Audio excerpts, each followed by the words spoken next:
Hey yo guys, what's up and welcome to Two Toe Tags Metal Reviews, and we are giving you guys a special exclusive offer where you guys can get some band merch for some sick prices because you guys are always asking us where we get our shirts and stuff.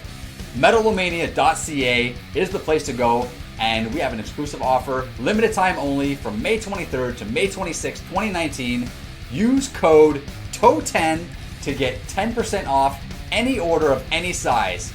And an even better deal, better code, in our opinion, is TOE15. That'll get you 15% off any order over $100. And if you spend $100 Canadian, you will get free shipping in Canada and the US. That is a sick deal. Be sure you guys check out the website. Link is in the description below.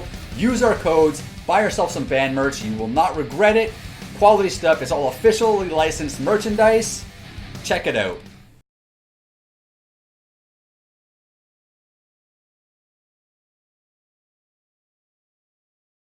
Hey guys, what's up and welcome back to Two Toe Tags Metal Reviews, and today we're going to be giving you guys our first impressions of the brand new album from Fleshgod Apocalypse, Veleno.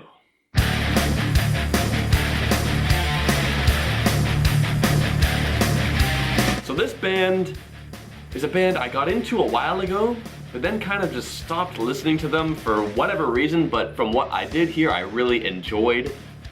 These guys are very atmospheric and they're also very technical, and they released one single for this album that I know of called Sugar, which we reacted to, had a music video, and from what I recall, not only was that song cool, but that was a really dope music video. I agree. They actually did release one or two other singles, but they weren't music videos, so we didn't react. And I didn't listen to them because I wanted to just hear the whole album in its entirety for the first time. But similar to you, I got into this band a while ago, but never really stuck with them. They're kind of a hit and miss for me. I do like the band, but I feel like when I do listen, like I listened to their latest album, King, and I like the album, but I have a hard time having my attention retained while listening to it. I feel like I get distracted and just get bored of it halfway through kind of thing. Well, I did a similar thing, and I also listened to King, and I honestly just really enjoyed it, just straight up. It was a really good album, and I'm really excited to jump into Veleno. We're about to, right now, listen to the album for the very first time in its entirety, and we're going to be right back with giving you guys our first impressions, so stay tuned. Alright guys, we just listened to Veleno for the very first time in its entirety. By itself, what are your thoughts? I like the album. I really thought it was awesome. It slams hard, it's aggressive, it's fast, it's extremely technical. There's so much going on. Maybe almost to a fault because it's just so busy.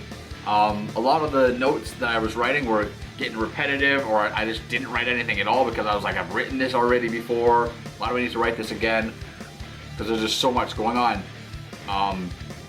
These guys use a lot of different instruments. There's a lot of heavy emphasis on piano, some stringed instruments. There's a lot of choir in there. All cool stuff, different vocal styles. My scores are kind of all over the place, so I really don't know what song I want to kind of talk about and emphasize, so I'm just gonna kind of pick one at random here. I'm gonna go with maybe track number 6. Let's go with 6, kind of middle of the album. Worship and Forget is the name of the track. Starts with a hard D beat, super fast tempo. The tempo of this song was really high. I think it's one of the fastest songs on the album. I clocked it in at about 290, which is pretty freaking fast. That is fast. One thing I noticed about this song, which might have been relevant in other songs too, but I just noticed it in this song, is that the piano carried the melody and the guitars were more support instruments, which is cool.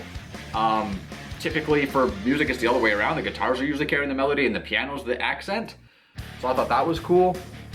What else we got here? A lot of syncopated shots here and there, but the time signatures tend to stay consistent 4/4. At least I didn't notice anything that were too drastic time signature wise. I saw lots of 4/4 and also 6/8, or you could just consider it 4/4 with just a lot of triplet usage. Yeah, exactly. Aside from those though, it's very standard though. But you got these syncopated shots in there, throws you off a bit, it makes you kind of second guess yourself. Hey, what? Oh no, that's still 4/4. Oh yeah. All right. That's me anyway. But I mean, overall, the album is just, there's so much packed into it. Yeah. It offers so much. I don't know. I'm kind of lost at where to go with this. Yeah, honestly, I have similar feelings to you. I like this album, but there's a lot. Like, this album's really an earful. Yeah, it's like, a lot to take in, especially on a first. Like, we listened to this album one time, and now we're sitting here trying to tell you guys what we think about it. That's hard to do. It is difficult because there's just so much. But Yeah. I guess I'll comment on my favorite track, my highest rated track, number 5, Mona Lisa. My highest rated track too. Let me throw that in there. This one just felt so different from everything else. Like, the first few tracks kind of sounded similar, whatever, lots of technical stuff, fast, aggressive, and it was good. But this is just completely different rhythm, completely different everything. The bass gets some focus, and this is the first song where it really shows a lot of focus on the bass, because there's a few of songs like that throughout the album afterward. But just, I love how the bass tone is. So nice. It's catchy, but it fits. It's not like catchy and, oh, what is this, the single? No, I don't even know if this was a single or not, but No, it's catchy, but it works really, really well. Yeah. The build up halfway through is really cool. There's a really cool really cool sounding break, and then it just comes right back in, and the ending is also hard. Like, The ending really is hard. sick. Like, The ending's sick of that awesome ending. Like, that's everything about that song is really cool and really unique, especially for what point it is in the album. Yeah, I agree with that. A couple of things that I noted for that song too is that it had almost like a doom metal type of feel to it for a lot of it. Like, I'm getting like a Typo Negative type of vibe through a lot of it. And there's some operatic singing in there too, which I mentioned there's some choir. This operatic singing was a little bit different than the choir singing, which I know there's 2 vocalists in this band. One vocalist is a guitar player and the other one's the main vocalist. The guitar player being the one that does most of the clean vocals. He's got a high voice. He's what do you call it? A soprano? Soprano, yeah. Soprano. Yeah, so that's pretty relevant in this song. So I thought that was cool too. But yeah, man, the song's super groovy. It's like almost a 180 from what we expected, what we got in the first 3 tracks. I won't count track number 4 because it was an interlude, but yeah, man, it definitely stands out. It stands out strong in a strong way. Speaking of the clean vocals, where the first clean vocals sighting is on track number 2, Carnivorous Lamb, and it really threw me off. I'm listening like, do I like this? Because like, part of it sounds weird to me, but then I like parts of it. And there are a few other songs that the clean vocals come back where I feel the same way. You know, part of it, I don't know about this, and then it just sounds good. Yeah.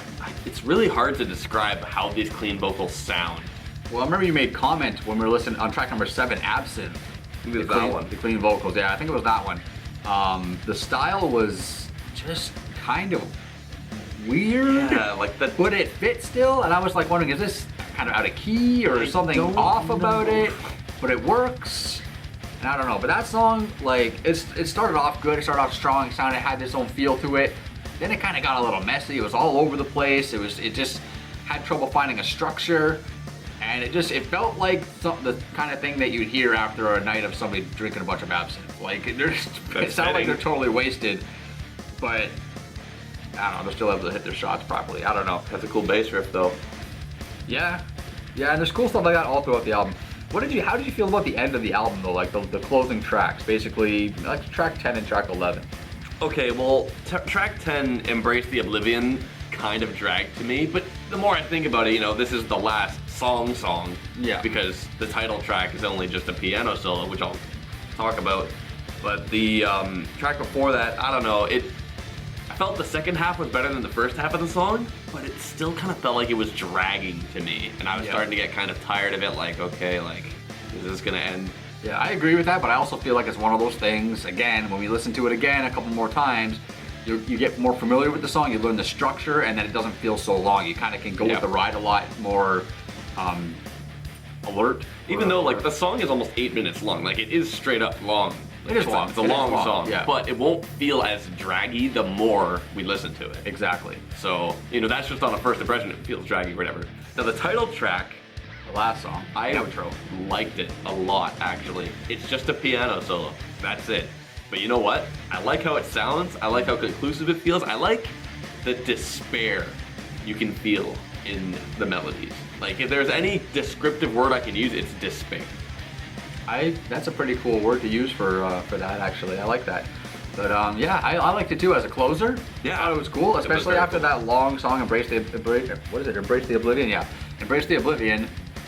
Like we said, long, kind of drawn out. Then it just kind of goes into this kind of epic, semi-epic, 2-minute long, just piano score. Yeah, And it was just dope. closes the album out just like that. Like, cool. I'm okay with that. Yeah, it is really, really cool. Yeah. Another thing to mention is that Embrace the Oblivion was the last track. It feels conclusive, but the track right before that, The Day We'll Be Gone, which I guess you could consider the ballad of this album, also kind of feels like it could be the last track, which Yeah. kind of hurt it for me, because if you're gonna have this conclusive sounding song and then another one right after that, you start to get a little bit, fatigued from that. That is my lowest rated song. I just wasn't feeling that song, so I'm hoping out of all the songs on the album, I hope that one grows on me the most because it's the one that's weighing it down the most for me. But overall, man, I thought this was pretty solid. I enjoyed the first listen. I look forward to listening to it a lot more. So Yeah, honestly, same for me. I like this album on its first impression, and I have hope for this album to definitely grow on me throughout the week, because that's what we're gonna do. We're gonna listen to this album constantly, over and over and over and over again throughout the week, and next week we're gonna be right back with our review of Veleno. Anyway, guys, that's all we got for you today. So remember to like the video if you liked it, comment, tell us what your thoughts on this album are for the first day of its release, and subscribe if you guys are new to the channel. Remember our offer from metalomania.ca, links in the description below. Offer ends May 26th. I'm TV Fish, I'm Vile Self. and we'll see you guys later.